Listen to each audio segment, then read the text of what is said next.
Thonë dhe theksojmë edhe njëherë që në mungesë të një qasje serioze të qeverisë në Bruksel, qytetarët e Kosovës, stetasët e Republikës Kosovës janë të cenuar për të lëvizur lekshëm që është një parim themelor i Bashkimit Evropian dhe është një parim themelor edhe i demokracisë. Kjo është pasojë e qeverisë së Kosovës. Po, kjo është pasojë që nuk e ka trajtuar si temë në Bruksel. Pra, e ka dështuar që 5 vite dhe sot Agushulli ballafaqohet me dështimet e partisë së tij. Po për çka ka dështuar dialogu? Për ta vendos në agjendën e Brukselit, lëvizjen e lirë qytetarëve të Kosovës dhe qytetarëve të.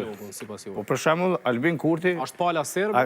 Jo, Albin Kurti nuk e ka ngritur kurrë çështjen e ish pjesëtarëve të QK-s që po i ndalën Serbia në Bruksel. Prandaj Bashkia Ndërkombëtare, zotri Borrell atëherë, Lajça kanë mundur që këtë temë ta bëjnë një marrëveshje të veçantë që të pastruohet lista për Interpolit dhe pjesëtarët e UÇK-s të jenë të lirë të lëvizin në... Ka pas vazhdimsi reagime të institucioneve të Kosovës për... Po them se ka trajtuar një dialog si temë.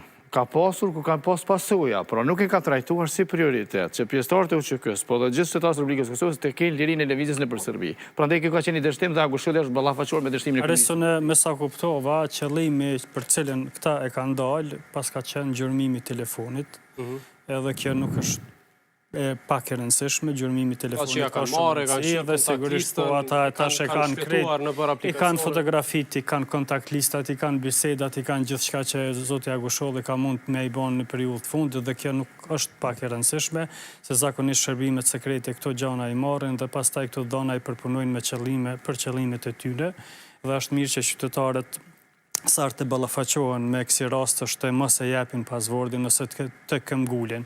Dërsa pjesa tjetër,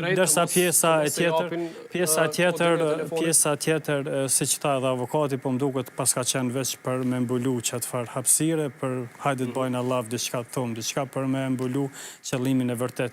Në një shtet demokratik nuk kanë të drejtë që të hynë në pajisit personale, thjesht po në Serbi ndodhë gjithçka. Ata nuk kanë drejt me ndalë edhe pa një vendim. Edhe pa një avokat. Edhe pa i siguru, mbrojtje ligjore, edhe pa një shkas, një arsye, kur ndalë, të tje i ndalën.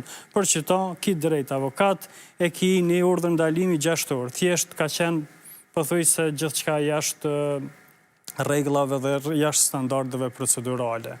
Dhe tash a duhet në këtë rast Agusholli të ndroj telefonin, të ndroj numrin e telefonit? Po tash piti moca ujë që thëtë pople, ata i kanë marrë dhonat që kanë pas mjet me marrë në pajisjen e ti telefonike, ata e kanë gjurmu, sepse 4 orë, 5 orë janë të mjaftueshme, me nëzirë gjithë shka për telefonit tina. Ja kanë bartë. Po besaj, i kanë bartë ato, pastaj është krejt tjetër temë se a ka diçka që vërtet që interesën atyne apo jo, më basë se unë përshprecoj që nuk ka pas diçka të rëndësishme, si që tha dhe vetë zoti Agusholli.